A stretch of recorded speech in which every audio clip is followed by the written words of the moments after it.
Good afternoon, and welcome to this episode of the Ad Drop Podcast. I'm your host, Terrence Biggs. It is Wednesday. You know what it is. It is time to get smarter. You know him, you love him. I also going to legend the legendary voice of the CSN football team back in the day. Now, the current managing editor of Last Word on College Football, Tony Siracusa. What's going on, Tom? Legendary and Cal State Northridge football usually don't go together in the same sentence, but Hey, we made it work. it was what it was back when they actually played football at Northridge out in old North Campus Stadium. Seating Do you? capacity Mhm. about 5,000. I think there's some junior colleges that have bigger. There are high schools in Texas that have bigger stadiums than that. Do you think they will ever play again? No, too expensive, especially in this day and age. I mean, having to commit that the kind of money with the revenue sharing and monitoring NIL, having to staff up. I mean, there are no limits now on football coaching staffs. So, they all started. Nick Saban was one of the first to create the analyst position, guys who technically were not allowed to be on the field, not allowed to coach on the field, even during practice, but we're up there analyzing opponents, analyzing game film, things like that. And then the NCAA took the limits off of how many analysts you could have. And, I mean, Saban, in case anyone doesn't know, this is what resurrected the careers of Steve Sarkisian and Lane Kiffin when they got bounced out of their prior jobs, and Bill O'Brien as well, for that matter. So, uh, then they took the limits off of that, and now you've got, I think Florida has a staff of about 30 coaches on their football program. You just can't, unless you're going to be prepared to compete at that level, there's really no point in it. Agreed. Now, when we look at our top story, the SEC, Greg Sankey kind of reminds me of a character in Falling Down, where on the outside looks like a nice, The Michael Douglas character, right? yes, looks like a calm guy until he stands in front of a microphone. This is an epic type commissioner level crash out that I have never seen. What is your take, and how did we get here, and what do you think will happen? Well, so the SEC coaches, athletic directors, school presidents, conference administration, they're all meeting in Destin, Florida this week, right on the beach. You ever notice these conference meetings during the off season? They're not going someplace cold. They're not going someplace where there's a fire in the fireplace at the lobby of the hotel, right? It's beachfront. It's golf during your downtime. It's some pretty nice stuff. And so they're all meeting to go over what are essentially, and they call this their spring meetings, what are essentially the topics of the moment that concern not only the SEC, but college sports in general. Things like the playoff format, things like getting ready to do the revenue sharing, making sure everyone's in place. Remember, what was it, a week, maybe 2 weeks ago, that we talked about the contracts that all the Power Four conferences wanted the schools to sign, right? Committing to abide by the rules of House versus NCAA. We're expecting the announcement from Judge Wilkin literally any day now on that. Um, and talking about if you don't abide by it, you're subject to financial penalties. If you sue the conference over those things, you're subject to expulsion from the conference. Conversations about all of that. And I think, and we can get into the playoff format proposals, and we should. Um, but you bring up a great point about Greg Sankey is a subject all unto himself. Over the last 2 weeks, ACC Commissioner Jim Phillips, Brett Yormark from the Big 12, begrudgingly signed off on the playoff format that simply gets referred to as 4-4-2-2-1. which is four automatic qualifying bids for the Big Ten, four for the SEC, two for the ACC, two for the Big 12, one for the Group of Five, or I guess now Group of Six, because the rebuilt Pac 12 is considered part of the Group of Six now. And then the other three would be at large bids if you go to 16 teams for the playoffs. Phillips and Yormark released press releases at the same time last week, literally saying it may not be what's best for the ACC or what's best for the Big 12, but as a commissioner and ambassador of the sports world, college sports community overall, sometimes you have to do what is best for the overall sport. The press releases literally said that. We are voting yes for something that may not be the best for our conference, but you have to do what is best for the sport. Greg Sankey clearly took offense to that. He took that as a jab. And the reason we know that is because Sankey spoke out at the pre-meetings press conference in Destin. And this gets me to what I wanted, where I was referring to Greg Sankey and his power. Every other commissioner has the meetings. They preside over the meetings. There are the little subcommittees, competition committees, rules committees that break up into their meetings. They have lots of big lunches. The meetings are generally about 3 to 4 days in length. And then the conference will release a statement as to what occurred during the week. Of course, they keep it pretty vague and always relatively upbeat. And the commissioner will usually do a quick Q&A. Sankey did his before the meetings even started, talking about, or literally referring to, here is what is going to happen this week. Here is what we are going to talk about this week. In other words, it was Sankey delivering the message to the members of the SEC. Here's what's going to happen, and here's the way this is going to lay out. Wow. Look, Sankey technically works for the schools, for the member schools, the member universities of the SEC. The presidents and chancellors technically are his constituents. You'd never know it, though, would you? I mean, Sankey is telling them, here's what's going to happen this week. I did the meetings with the media. Here's what's going to happen. And then will likely do a shorter press conference afterwards at the end of the meetings about what happened, which will essentially be a statement to reaffirm what he said prior to the meeting starting. But during that press conference, he said, and this we're going to quote him right here directly, I don't lecture others about the good of the game. Coordinated press releases about good of the game. Well, I'm looking for ideas to move us forward.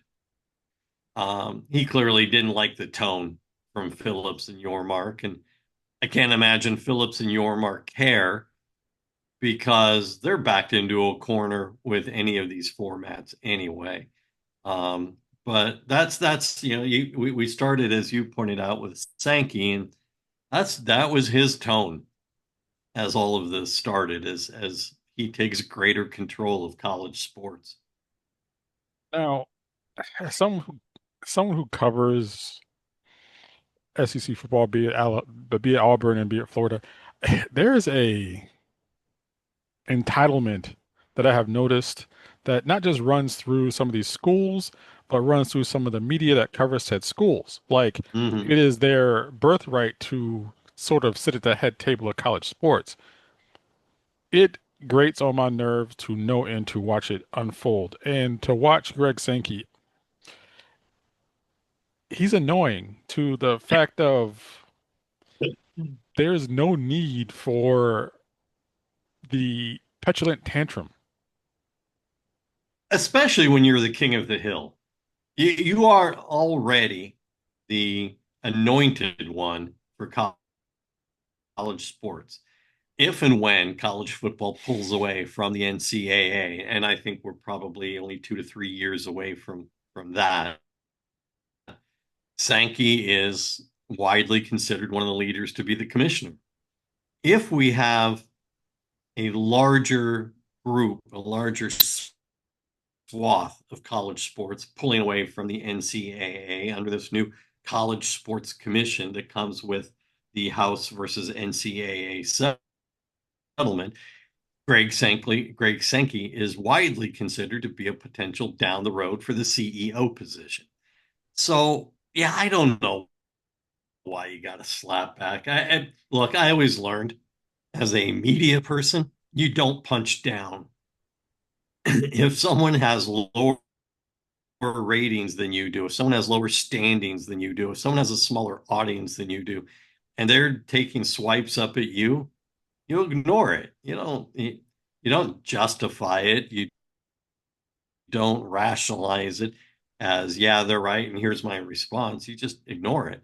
Sankey probably would have done well to just ignore Phillips and your mark again. The ACC and the Big 12 are in a position of looking to survive. The SEC and Sankey are looking through these different playoff format opportunities, these potentials, these plans. They're looking for a way to maximize revenue even more than they already have and to control the postseason forecast, the postseason outlook for college football. What I have noticed is Sankey in his moment on at the mic, it it actually did him more harm for the simple fact that it now proves he has rabbit ears and he could be gotten to. He could be irritated. Right? And Right? Yeah, you can be. now it's going to be maybe may not be as overt as a press release, but you my guess is you might see little jabs from different corners just starting to ramp up. And this might not be the first time that he will lose his composure in front of a microphone. And I don't know the man, but I feel as though, like you said, he punched down and he exposed himself as being sensitive. Well, and what happens now is you start getting some of the coaches from the conference starting to fill in the blank spaces. You're getting coaches going public with what they want or don't want. You see, Lane Kiffin came out. There are two playoff formats. There are probably more, but two serious ones that are under consideration right now for starting in 2026 postseason because there isn't anything right now, and the playoff format needs to be cleared through a lot of channels. It needs to be voted on by the Power Four conferences. It needs to be cleared through the networks and ESPN and Fox. But Lane Kiffin came out and said he wants to get rid of automatic bids altogether and just have the 16 highest ranked teams uh, play and make the playoffs, regardless of where they come from, and do the straight seeding. In other words, one will play 16, two will play 15, three 14, et cetera, almost like the NCAA tournament. That goes against everything Greg Sankey is trying to do. Now, Sankey can sit there and roll his eyes and know that it's Lane Kiffin. But you got to believe Lane Kiffin isn't the only coach who likes that idea because a top 16, and we'll just call the straight 16, would probably have 5 to 6 SEC teams make the postseason. Right now, look, we talk about the two biggest ones, um, the two biggest format changes. Tony Petitti from the Big Ten and Sankey have been trying to push through this 4-4-2-2-1. Again, four for the SEC, four for the Big Ten, two for the Big 12, two for the ACC, one for the highest ranked group of six school. And then again, assuming a 16 team playoff, the other three spots would go to at large schools, the highest ranked at large schools, regardless of conference. So all three could be from the SEC or they could be from the ACC. It doesn't matter. There's no commitment. The second option, which I got to tell you, based on people I've talked to in the last 48 hours and those on the ground covering it, seems to be gaining some traction, is what's called the 511 option. Your conference champion gets an automatic bid, and that's it. Those are the only automatic qualifiers. So again, five automatic bids. Now there is no group of five conference champ or group of six conference champion. There's no such thing. So you would take the highest rated one, or highest ranked one rather. But then you get your SEC champion, ACC, Big 12, and Big 10, and then the highest ranked group of six school, and those are your five automatic bids. The other 11 are all at-large bids. It's a lot of at-large bids.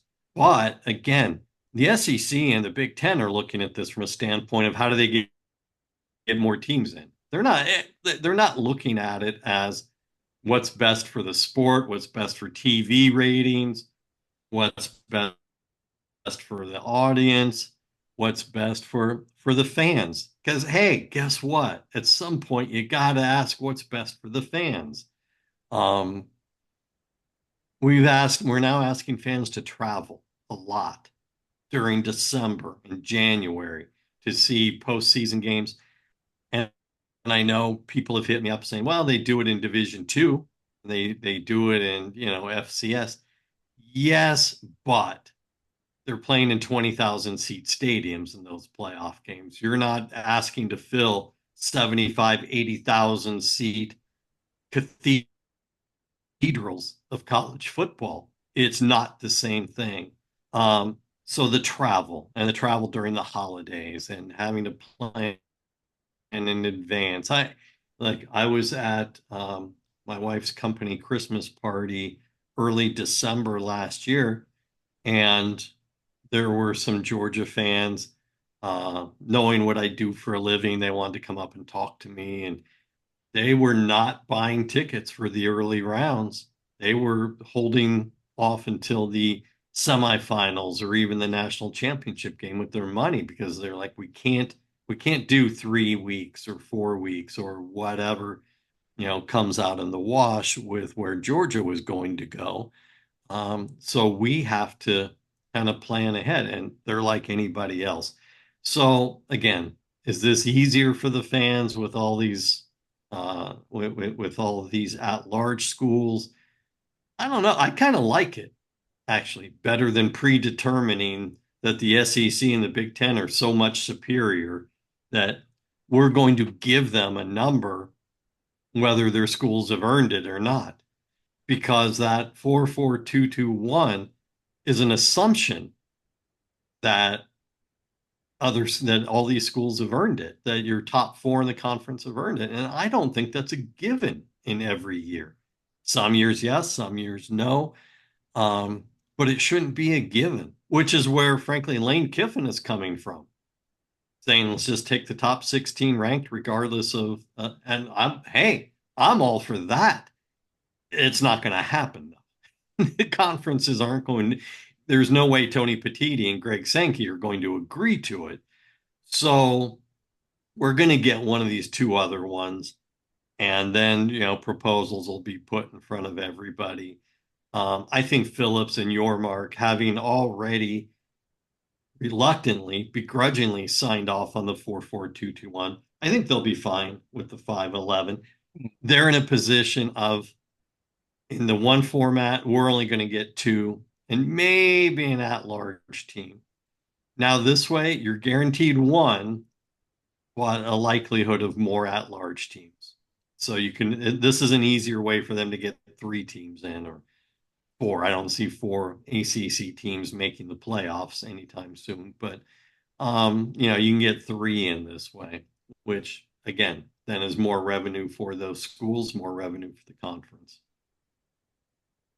Look at the whole debate between Petitti, Sankey, and the ACC and Big 12 commissioner.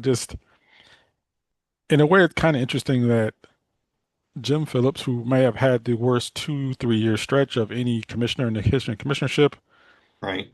is actually on the right side, in my opinion, is on the right side here. He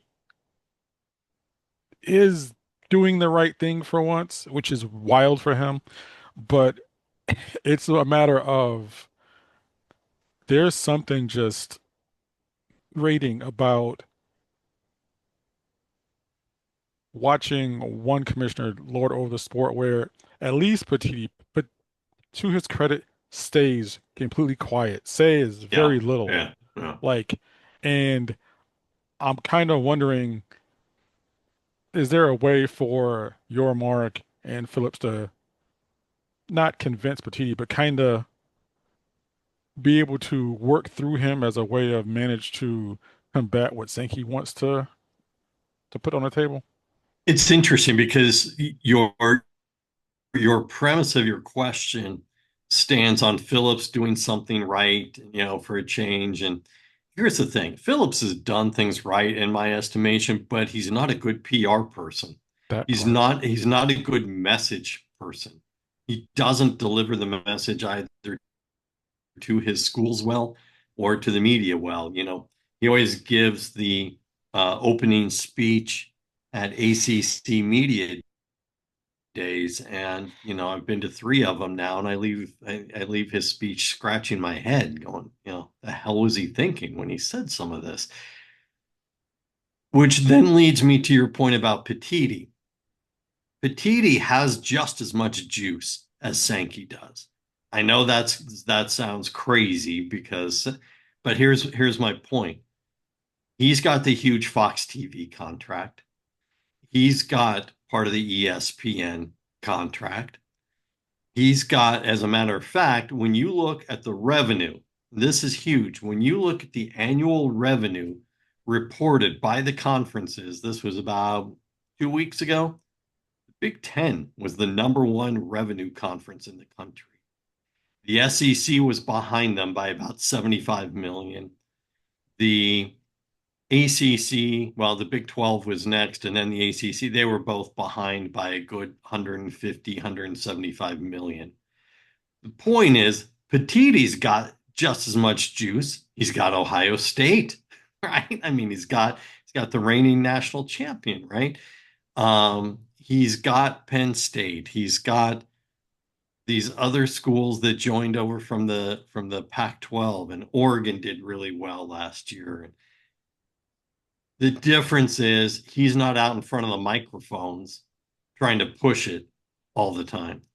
Sankey has the SEC network, which is significant because ESPN owns the network.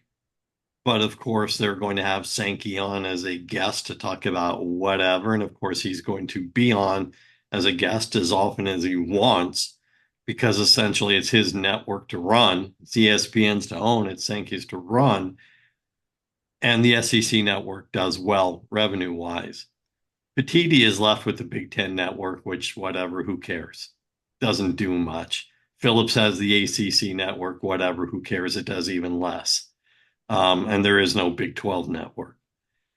So Petitti doesn't have the bullhorn that Sankey has.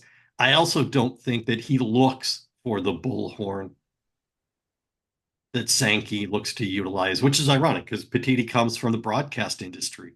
This is how he became the commissioner. I mean, he spent the last 30 years in different executive jobs in the broadcast industry.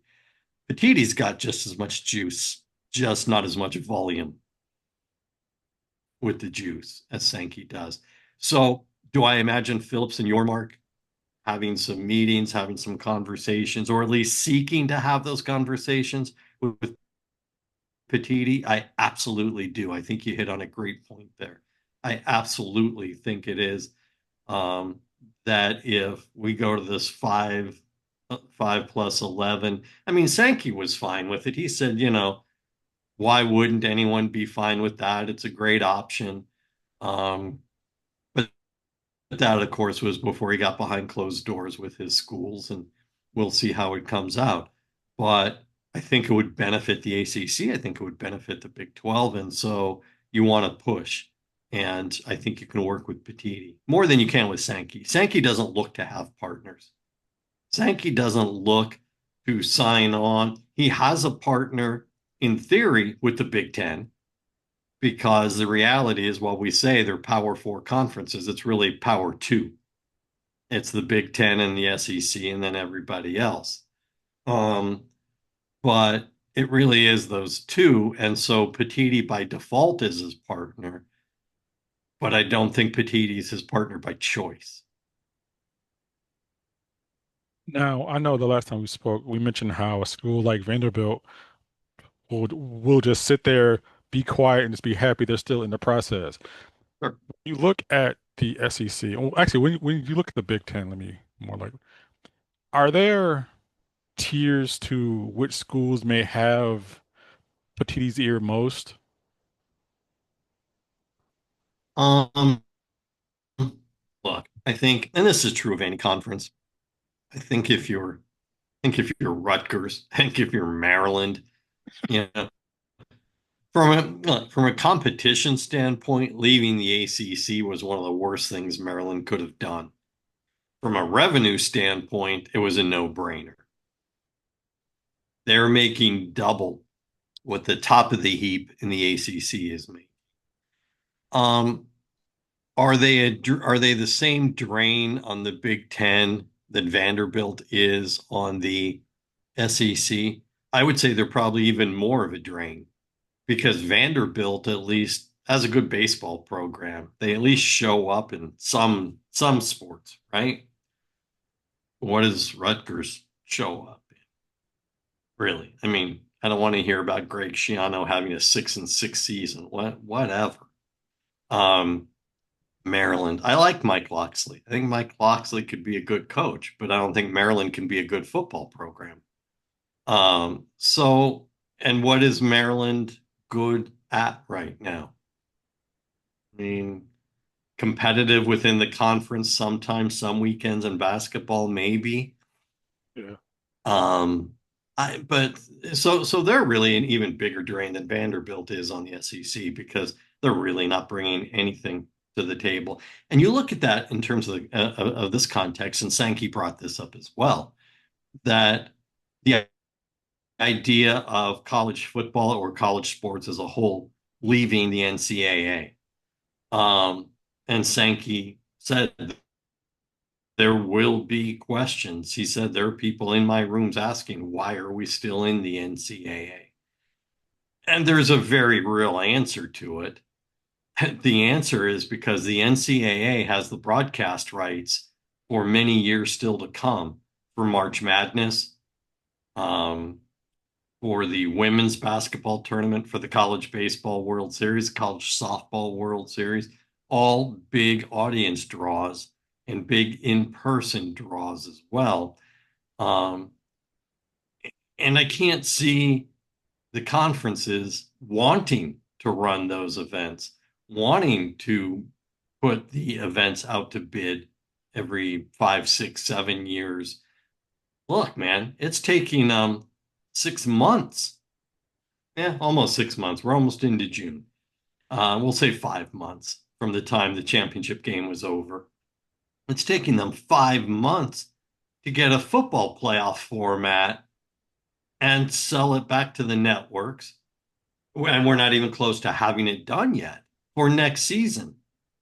Is this the group that is going to negotiate a 10-year contract with CBS for the college basketball playoffs, for March Madness, or ESPN for the women's tournament? They can barely get through managing the football playoffs and coming to agreement. So there's a purpose for the NCAA. It is not what it used to be when you and I were growing up. It's not about enforcement of the rules. They don't have any authority to do that anymore. The courts have taken that away. The College Sports Commission, again, comes as a agreed upon byproduct of House versus NCAA. They will be the enforcement arm of the rules. with regards to revenue sharing, NIL, the collectives, things of that nature. Um, the NCAA basically is a broadcast rights negotiator right now. That's about it, and that's fine. But to answer Sankey's question, that's why you're still in the NCAA. Now, break it down a little bit. I can see college football leaving. You and I have talked about this many times. The NCAA has nothing to do with college football. Um, in case this is breaking news to anybody, look at the college football championship trophy. It's not an NCAA trophy. The NCAA trophies all look the same for each sport. That's because the NCAA has never recognized a national champion in college football ever. And part of the reason for the first 100 years was because there was no postseason playoff format. Division two, that's an NCAA championship. Division three, it's an NCAA championship, and so on and so forth. But for the FBS level, it was never an NCAA championship. And ironically, now that there is a legitimate postseason playoff, which the NCAA would have endorsed, the conferences took it away from them. And the conferences said, since we're the ones with the negotiating power for the TV contracts because the courts say so, we don't need you. We'll do it ourselves. But it's still not an NCAA championship. So, and any enforcement of the rules, it winds up getting taken to court. It's ironic. One of the topics being discussed is a change in the transfer portal. And most of the coaches in the SEC want to go down to one portal window. They don't want two, but they are split. I'm not going to say they're evenly split. The loose head count says it's about 75%, 25%. 25% want just the spring portal. The other 75% want just the winter portal. The only thing they agree on unanimously is they only want one portal window. Um, Anytime the NCAA tries that, they get sued. But if you're the conferences, you have these schools that are contractual members. They have contracts with your conference, which compels them to abide by whatever rules come of this and get voted upon. So again, that tells you the conferences have, when it comes to football, the conferences have more clout than does the NCAA. And in time, college football will move away from the NCAA, but I would find it hard to believe that all the sports do. In my mind, I always think that because of the movement of just completely splitting from the NCAA, and I think it's a good thing. I think it'll be eventually a good thing. I wonder where the middle of the road teams in the Power Two, like what goes Mhm. through their athletic directors' minds as far as where they are, because theoretically, even if, in my opinion, even if let's say football does split apart, Mhm. there's still gonna be like conferences trying to raid other conferences for Sure, schools. sure. It's gonna still Yep. happen. Yeah. Oh, absolutely. You've got the Big Ten and the SEC TV contracts coming up for renewal 2028, 2029. You can count on the negotiations starting about a year before that. This is why it was so significant that the ACC settled the lawsuits with Clemson and Florida State, because while Jim Phillips was taking a victory lap that it saved the conference, it only did so temporarily. It allowed any ACC school to exit in 2029, 2030 with their broadcast rights in their back pocket.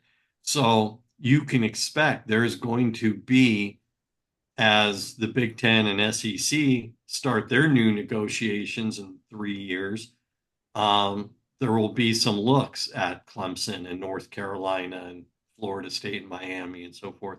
So we're going to get another round of that. Here's what I think, and this is so crazy outlandish, and it's probably going to take 4, 5, 6 years. May not even happen in my lifetime. I don't know. Here's what's going to happen. The conferences, the Power Two, maybe there winds up being a Power Three if the Big 12 and ACC merge somehow, or the Pac 12 comes into viability again. The 2 to 3 conferences will become so big in terms of numbers, so large in terms of membership that you know what they're going to have to do? They're going to have to go to divisions again. They're going to have to go to divisional play. And you know how they're going to break up the divisions? By geographical region. You're going to have West Coast teams playing West Coast teams in the Big Ten or in the Big 12 or whatever the case may be. And maybe USC will have a crossover game against Penn State or against, Rutgers or whatever on the East Coast, right? But they're going to become so big that they are going to have to break up into divisions again. You won't be able to just say, we've got 20 teams and the top two will play for the championship while the other 18 are sitting at home waiting to figure out what happens now. You're going to have to break it up into 4 divisions of 5 teams each when you get to that 20 team threshold. And it's going to be done geographically. And so all of the nonsense of UCLA and USC, Oregon and Washington with all this ridiculous travel, um, you're going to have to wait 4 or 5 years, but it's the weight of movement is going to fix itself so that we wind up with reasonable geography in college football again. I think it's going to happen. Now, if we stick with college football and kind of spin towards the ACC and the new coaches, I want to talk about Wake Forest Mm-hmm. first, but tangentially with Wake Forest, Sure. shout out to our guy Scott Pelley for one of the best commencement That addresses was I've seen in a very something. long time.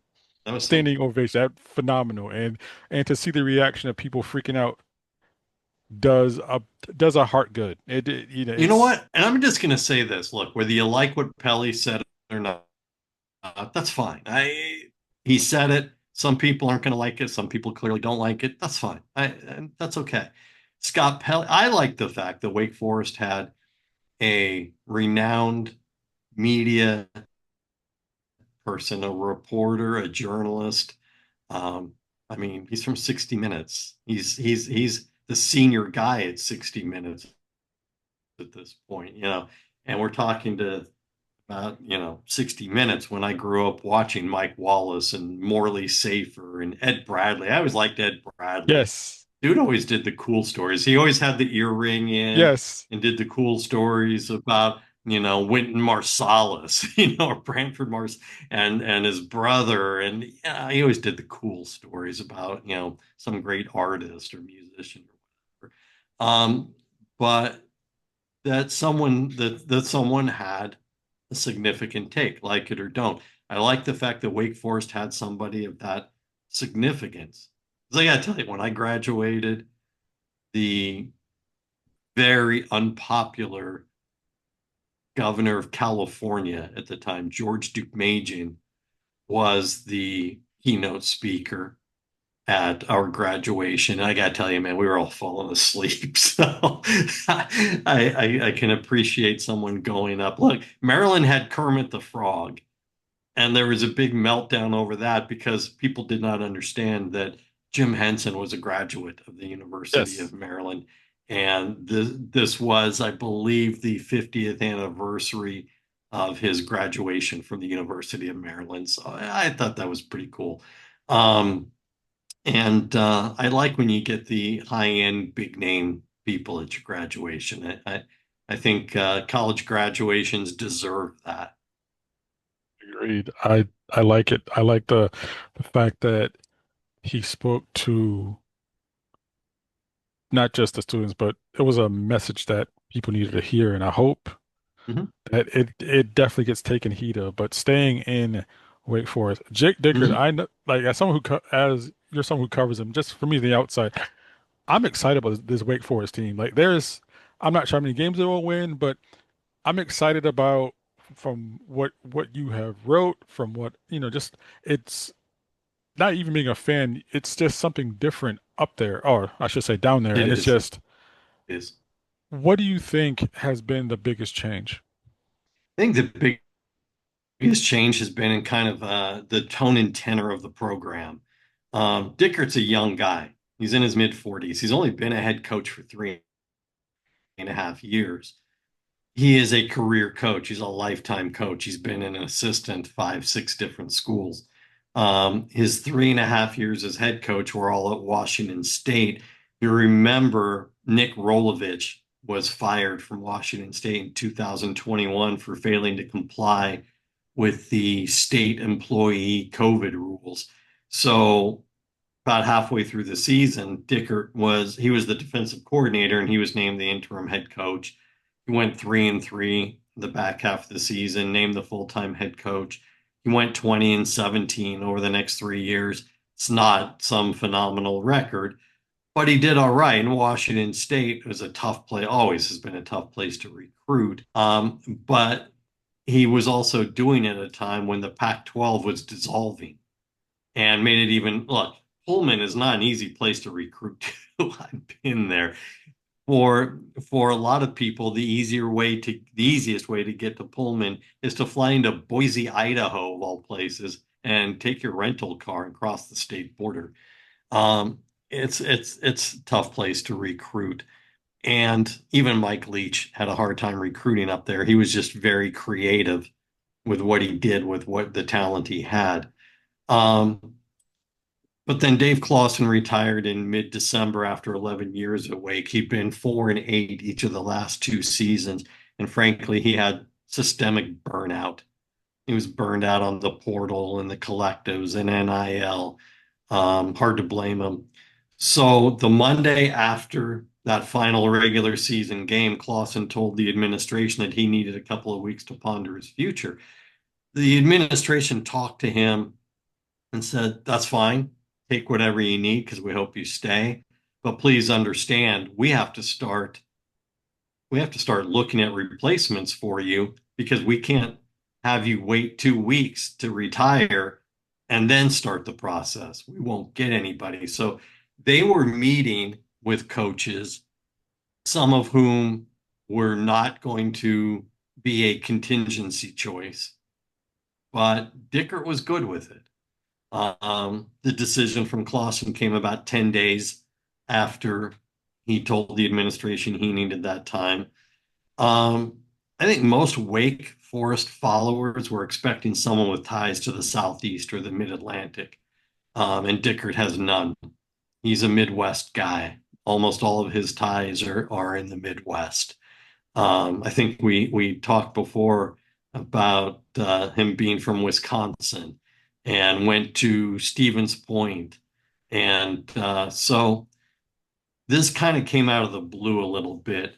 But I think what you see in answer to your question is really a very different style. Clawson was very professorial in his approach, and he'd yell during practice, and he would, you know, he would get on the players.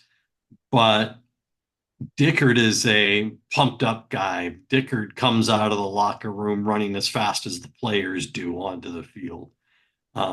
He's a high energy guy and very much speaks like a football coach and acts like a football coach. Um, and he'll get on the players. I mean, he went in after one of the practices about halfway through spring camp. He went on a profanity laced tirade that you could probably hear at the chapel in the middle of the campus there at Wake Forest. But so it's a different style, it's a different approach. You also have, and I think this is significant when you look at coaching changes across the country. Dickert has become a coach in the age of the changes. In other words, Lawson had been a coach at Bowling Green. He'd been a coach at Richmond. He'd been an assistant coach. He spent the last 30 years of his life coaching football, either as an assistant or a head coach. These changes, this transformation, this evolution and revolution of college football, it's a little harder to take. Dickert grew up in the midst of the change. I mean, yeah, he was an assistant for the last 10, 15 years, but assistants don't really have to worry about the portal or anything like that ever. He became a head coach only 3.5 years ago. And so this is while he may have his thoughts on what he likes and doesn't like about the current system, it's what he's grown up in. And so the change is not so transformational for him. It's a little easier for him to adapt. And he's very much it is what it is, and we're going to do the best with what we've got. I'm not convinced there's a tremendous amount of talent on the team, even with 35 guys that he plucked out of the portal. They've got a really good running back. They've got probably the best running back in the ACC in Damon Claiborne. And this offense is going to feature Claiborne a lot more than Clausen's offense did, because Clausen used the slow mesh about a quarter of the time. It really didn't feature a runner in an open field kind of offense. Dickert has made no bones about it. We're going to give Claiborne the ball as much as he can carry it. Claiborne has had some challenges in the past of being tired halfway through the fourth quarter, so a lot will rely on his conditioning. But he is one of the better ones in the ACC, if not the best. So we're going to see a run game first, and then the passing gets built off of that. I still think it's probably a 5-7, 6-6 team. I think if you get to 6-6, I think fan base will be pretty happy, because it's 2 games better than they got each of the last 2 years. Agreed. Like I said, like you mentioned, it's a different energy, and is Hmm. in reading, Jake Dicker reminds me of a younger Pete Carroll as far as the Yeah, just sure. Yeah. Yeah. infectious nature and Yeah. all without the gum chewing. Right. Right. Right. But the players are buying into it. And I think that's and who's buying into it more than anyone is the returning Wake Forest players. And they will tell you to a man, they loved playing for Clausen. They were staying with Clausen. Um, but there's a different tone. Look, I don't care who it is. I don't care if you're a parent raising your children or if you're a football coach who has been there 11 years and you've got a bunch of fourth and fifth and even some sixth year players, after a while, anything you've got to say is white noise. Look, man, there are times your kids tune you out because they're like, heard it before, Dad. Been there, done that. I know, Dad. Yes, Dad, we get it. We know. That's the nature of the beast. And it's the nature of coaching, especially when you've been at a program as long as Clausen had. So it's a different tone, it's a different voice. They're hearing it, they're hearing it from a new family member, the cool uncle, instead of the old dad. Exactly. Now, if we look at North Carolina is the polar opposite, where I have nothing but disappointment like on the horizon, where I don't see this going well. I mean, we've said all there is to say about Belichick and his girlfriend and how that's working within the athletic department and whatever. But just talk football. I don't get it. I don't get what compelled them to get Belichick other than we know, because we've talked about it, some boosters wanted this move. Some boosters wanted to swing for the fences. There is no way I'm going to put this on athletic director Bubba Cunningham. He did what he was told to do. That was his job. Either that or quit. And nobody wants to quit.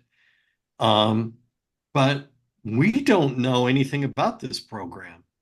They've got 21 players who came in through the portal. They lost 23. About half of those left before Belichick was hired. They left after Mac Brown was fired. But spring practice was closed. There are no media reports about who looks good, who doesn't look good, how Belichick's staff is shaking out. We know his son is one of his go-to guys on the coaching staff.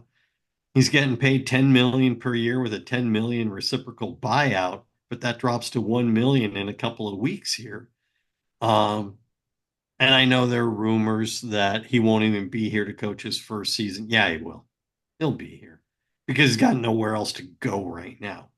And that's part of what made him so readily available is he went through one NFL offseason where he was unemployed and nobody offered him a job. He had interviews, but nobody offered him a job. I think he was clearly afraid that could happen again. So let's at least get back on the sidelines. Let's at least coach again. The longer you are removed from a job, the less you are a candidate for one of those jobs, right? If he was out of coaching for 2 years, 3 years, he's even less likely to get a job somewhere. So if you're Belichick, you take this job, you're coaching. I don't imagine he'll be back next year. I think it's a 1 year job. He coaches into December, maybe gets them to a bowl game, so mid-December. And then we start seeing some openings and he can interview for some NFL jobs again. And presumably his son is, the coach in waiting at North Carolina. We really don't know what to expect from this team. We really don't. They got some decent players in the portal, but they lost some talent too. And then they lost talent to the draft. They had the best running back in the conference last year, and Omari Hampton, who's now in the NFL. You're having to really rebuild this offense. And I have no idea what it looks like. Not a clue. Not a clue. Didn't have a spring scrimmage. Didn't do any of that. Kept it very closed off. And like you said, they added talent, and I looked through the talent like, what's their plan? Like, what's Yeah. What like, offense is Bill Belichick going to run? This isn't the New England Patriots with Brady and Gronk. What offense are you going to run with these guys? No no, idea. You and can't run the same offense. Pro offenses. Now we talk about pro style offenses work in college, but not actual pro offenses because the talent level is dramatically different. And you can't do it. And so I don't know what Belichick's going to go with. it just seemed like it's just a bad hire to start with It from, is. like you It said, the is. boosters, and it makes you look back in retrospect, like, huh, another season of Mac Brown might not have been that bad. It really would have been okay. I really do think so. Um, Look, Mac wanted to stay another year. The I think it was time for Mac to retire. I really do. I think he had done what he could there. He had some good years. His last year was a down year with just, some, dramatic injuries. And I think if Mac had not said, I want to come back another year, if he'd not said it publicly, but kept him to himself and had that conversation with the administration, things might have turned out differently. But with 2 weeks left in the season or a week left in the season, he says it publicly. The boosters already didn't want him back. Bubba Cunningham's hand was forced.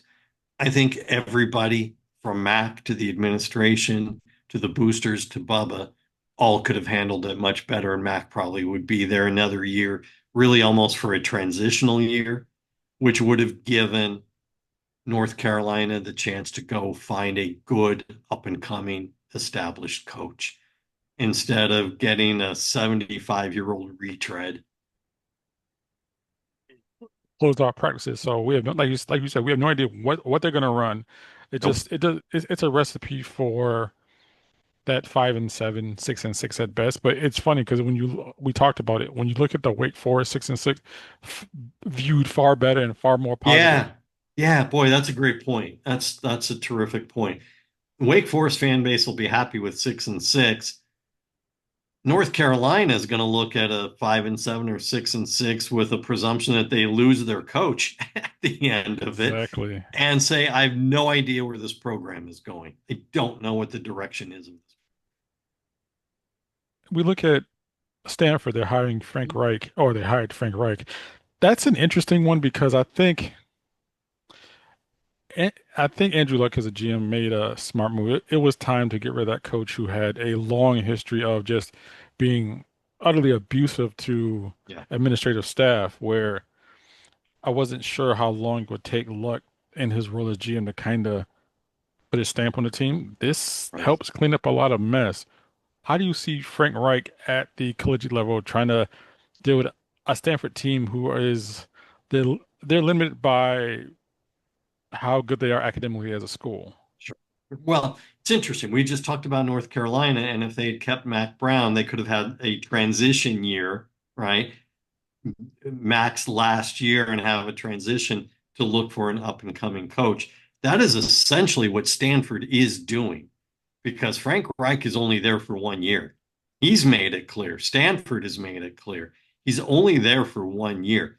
You brought up Troy Taylor, the coach who got fired. He'd been at Cal State Sacramento.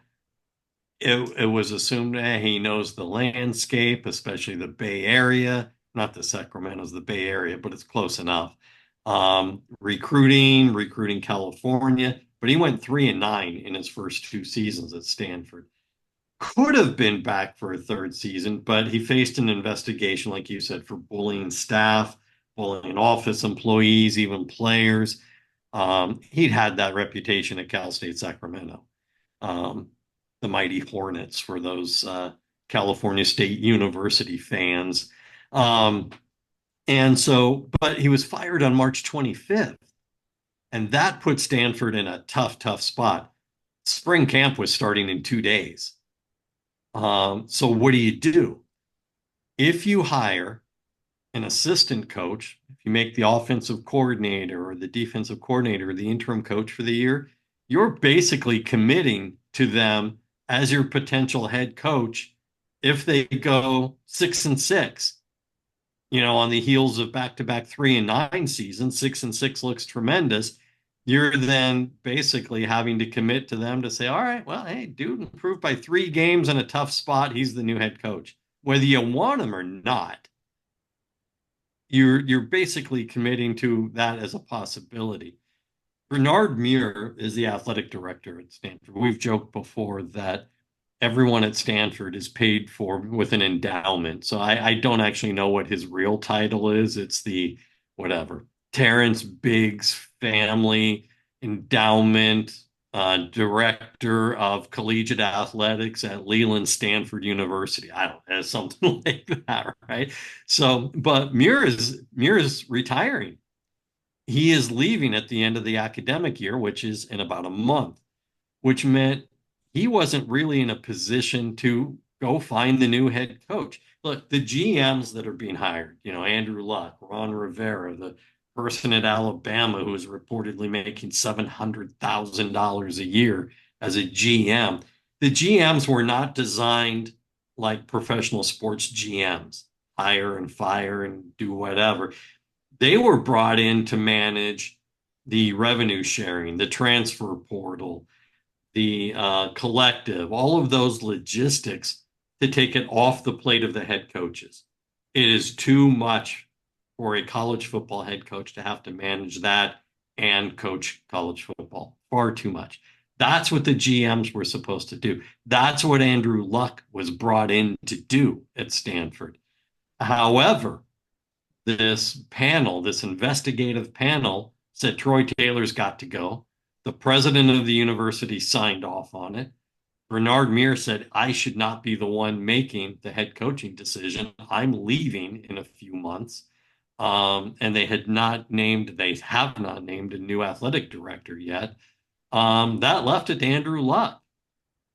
And so he knows Frank Reich. He played for Frank Reich with the Colts.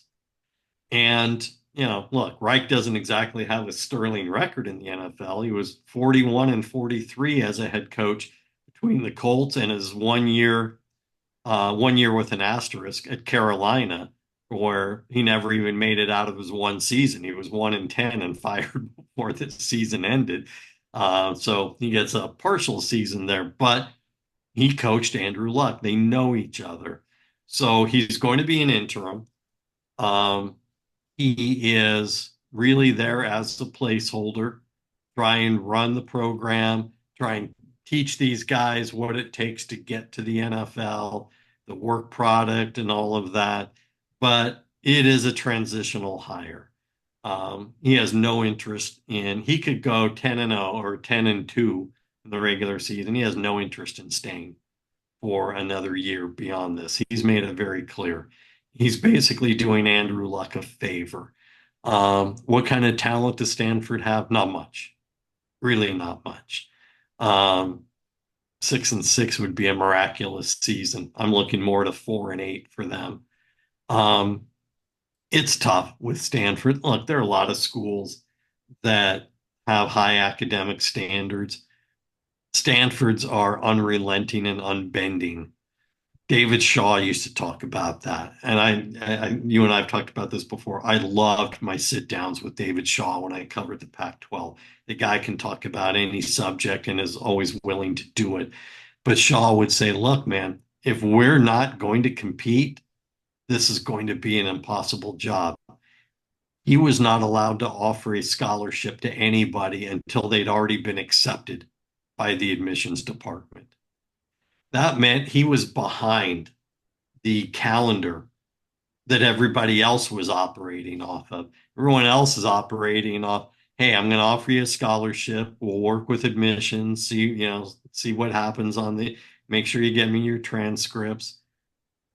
There are a few schools that won't do that, and Stanford is one of them. And Stanford has had no interest in playing in the collective slash NIL, field of play. And they do now to a small degree. They do, but it's a tough place, man. It really is. It's a tough place to compete when you've got your 105 football players. It's a little different when you only have to worry about 15 on a basketball squad or a women's basketball squad where they have a great history of success. Um, but they're gonna have time to search and put together names, knowing that their job becomes available after the first week of December. They already know that. There isn't debate about, well, will he stay? Who else can we get? They can start talking to people now. They're going to want someone who already has a job, and those people are, not going to be so willing to talk in the middle of August. But by October, November, depending upon how seasons are going, you're going to have at least some conversations. You're not going to hire anybody yet, but you're going to have some conversations so that by mid-December at the latest, you're ready to go. You're ready to make the announcement. It's funny you mentioned Sacramento State. They just hired a basketball coach with strong Pac-10 uh, background, Yep. and they hired a GM with a strong basketball background, which I'm like, how you Mike Bibby and Shaq? That is, Right. are are they just throwing something against the wall to see if it sticks? Because with Oh, football, with absolutely. basketball, it just Absolutely. Look, Sacramento State is trying to get up to the FBS level of sports. And they reportedly have just an unending amount of cash, which is just crazy to think of for a Cal State school. They've gotten so many donations and boosters who have chimed in. And you don't think of Cal State Sacramento as a place with the rich blood, boosters that belong at a Duke or a Stanford, Wake Forest or Notre Dame or whatever. Um, they're building a new football stadium. They went out and got Jaden Rashada out of the transfer portal and paid Rashada allegedly. We always say don't believe the numbers unless you see proof. But the report is they gave him 8 million a year for a guy who has played, half a season basically of college football in terms of actual game snaps. Played very little at Arizona State, even less at Florida and Georgia. So, and it's still suing Florida. That lawsuit's still going on. Um, but yeah, you hire someone like Shaq. You don't really think Shaq's going to sit there and monitor the NIL and revenue sharing. Shaq's a guy who's going to go shake hands at events and show up at some games with his green and gold Hornets sweatshirt and be Shaq and whatever. Um, Mike Bibby, I think, is curious because I think Bibby can probably coach, yeah. but needs to prove himself. And this is as good a proving ground as anything. You're going to play a lot of West Coast games against some big time competition, and let's see how you do. But yeah, Shaq, it's bringing the circus to town for the media part of it, That's what I'm thinking too. And I hadn't seen, I know Mike Bibby was an assistant, and I hadn't seen or thought about Mike Bibby for years until right? just seeing him on the court. Apparently, Mike Bibby in his retirement has decided to hit the gym a lot. You'd be like, if Yes, I was like, yes, I noticed that. I noticed that because I remember this scrawny little guard out of Arizona, and then in the NBA, kind of a pop off at the mouth kind of player. But look, I this is a good chance for him to earn his keep as a head coach. Um, but again, Shaq's just there to bring in some booster checks and be the MC at some booster event or fundraising event or whatever, show up at some games so the TV cameras catch him, and that'll pretty much be the end of that. exactly. What's coming up on Last Word, and how can people interact with you on social media? They can go to lastwordonsports.com and click on the college football link. I tell you, all the home pages have a new look. We're really excited about them. The audience reaction has been huge because just even in the well, we turned over the new pages on Sunday afternoon, and the audience numbers are huge already. A lot easier to get through it. The ads don't slow you down anymore. We've done a lot of that kind of stuff. I don't understand all of it because when it comes to technology, I am the ultimate loser. But fortunately, we have an entire tech team that does that. So they can find us on Facebook, on Instagram. Hey, check this out on Facebook too when you have time. We are in the midst of the countdown to the regular season, Yes. The 100 and we days. Yes, do my we favorite. we we do it by jersey numbers and historic, legendary jersey numbers. Our associate editor, Kate Pearson Halliburton, has taken on this project for about 3 years now.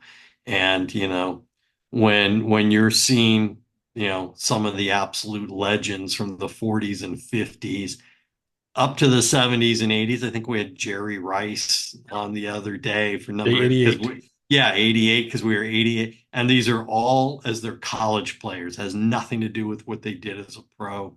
Um, and it's a lot of fun because Kate not only just posts the picture, but she gives you the background on how they did in college, right? So you can go back and you look at how Bubba Smith did at Michigan State, 50 years ago, and his stats and stuff. And it's really very cool. She gives you the background. So check that out. That's on Facebook and our social media pages as well, with Twitter and with Blue Sky.